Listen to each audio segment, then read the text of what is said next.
So, ang point ko dito, bakit hindi nyo naisipan na bagsak yung presyo?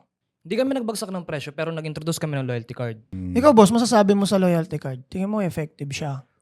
Yes, kasi yung essence na gustong kumpletuhin yung stamps. O-oblige silang bumili uli ng bumili, Oo. bumili. At syempre, hindi na sila titingin sa iba kasi yung loyalty card nila for this certain shop eh. Yung tao, it always seeks for excitement. Na parang, uy, makukumpleto na. Bibili na ako. So, ibig sabihin, kung yung mga product natin, kung paano mag-promote yung mga brand, halimbawa like sa sistema nila, syempre nahahawa yung excitement ng resellers.